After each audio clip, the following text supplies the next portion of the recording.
Hello दोस्तों, केना छी अहाँ सब? अहाँ सबके स्वागत करै छी नया ब्लॉग में। तो चलो आई के ब्लॉग में अहाँ सबके देखाबो जा रहल छी जुड़ शीतल पावनि के संपूर्ण पूजा विधि।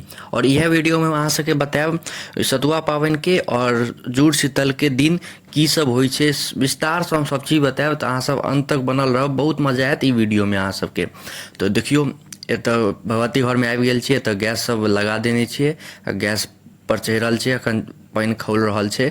हम आगाँ और बताबै छी कैले पानि खौल रहल छै से। आ इम्हर देखियो बॉडी बनि कऽ तैयार छै, ठीक छै ने।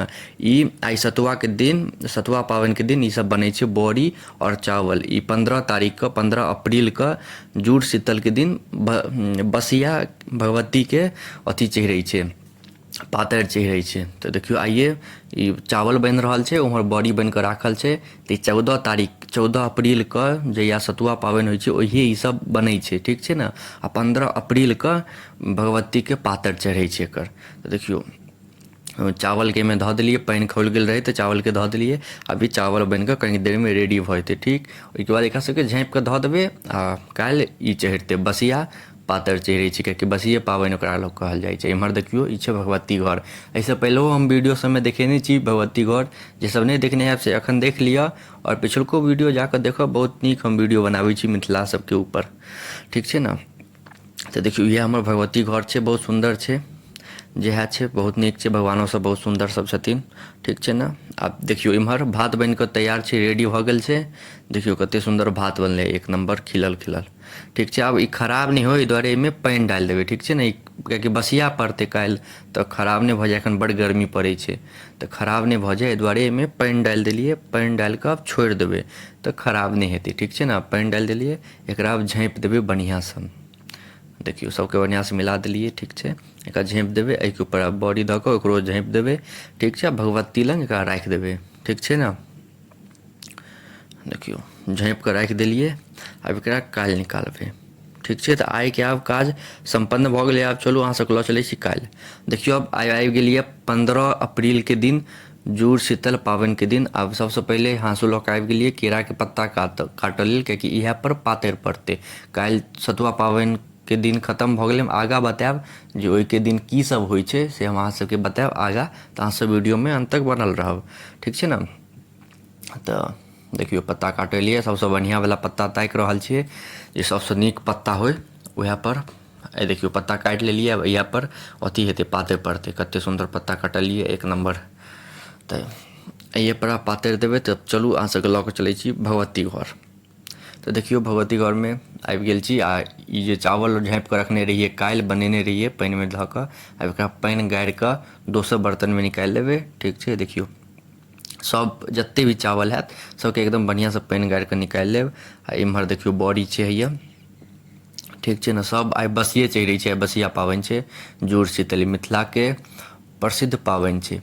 मिथिलाञ्चल में बहुत पावनि सब होइ छै, बहुत मजा आबै छै। मिथिलाञ्चल में जन्म लेना एगो बहुत बड़का महत्वके बात छै। तऽ देखियो एतऽ आब ई कि भगवती लग धऽ देने छी। भगवतीके पहिले पूजा उजा सब कऽ लेब, ठीक छै। ओहिके बाद पातरि दऽ देबै, ठीक छै ने। आब अहाँ सबके हम बताबै छी काल्हिके दिन की सब होइ छै, सतुआ पावनिके दिन, 14 अप्रैलके दिन। सतुआ पावनिके दिन की होइ छै, अहाँ सबसँ पहिले उठू, सत्तू पीबू, कियाकि सत्तू पावनि छै तऽ ओहि दिन सत्तू पीबू सबगोटा जतेक घरमे सदस्य छी, ठीक छै। ओहिके बाद ओहि दिन लोक बड़ी खाइ छै, करी बड़ी जे होइ छै से खाइ छै, चावल खाइ छै। और अथी दालि पूड़ी खाइ छै। तऽ ईसब काल्हि खाए पिअऽके दिन रहै छै। और भगवानके अथी ई उसरगल जाइ छै। और जतेक भी अहाँ सबके एखन अथी छै ने, ई खेतीके समय छै, खेती सब समेटि कऽ एलैए। तऽ धान, चाउर, गहूँम ईसब रहै छै ने, तऽ ईसब दान कएल जाइ छै काल्हिके दिन। जौ, सतुआ पावनिके दिन ईसब दान कएल जाइ छै। तो ओसब पण्डीजीके बजा कऽ हुए तऽ पण्डीजीके दान कऽ दिऔ, नहि तऽ कोनो गरीबके दान कऽ दिऔ। तऽ से सब काल्हि कऽ सकै छी, ठीक छै। ओ काल्हि भेलै टटका पावनि आ आइ भेलै बसिया पावनि। 15 अप्रैलके दिन भेलै बसिया पावनि, 14 अप्रैलके दिन भेलै टटका पावनि। तऽ देखियो सब जगह चावल धऽ देलिए, ओहिके ऊपरसँ दही धऽ देलिए, जतेक भगवान छथिन ओहि हिसाबसँ धऽ देलिए, ठीक छै ने। तऽ इएह होइ छै काल्हि। अपन खाउ पिउ, अपन दान वान करू उसरगि कऽ बढ़िआँसँ, सएह सब होइ छै। अपन पण्डीजीके किछो दऽ सकै छी। हम घैला देलिए, ओकर हम वीडियो नहि बना पेलहुँ, ओहि लेल हम माफी मङ्गै छी अहाँ सबसँ। ओ घैला देलिए, पंखा दऽ सकै छी, बहुते जे चीजके दान कऽ सकी, छत्ता दऽ सकै छियै, जूता चप्पल बहुते चीज पंडीजी सबके दान कऽ सकै छियै।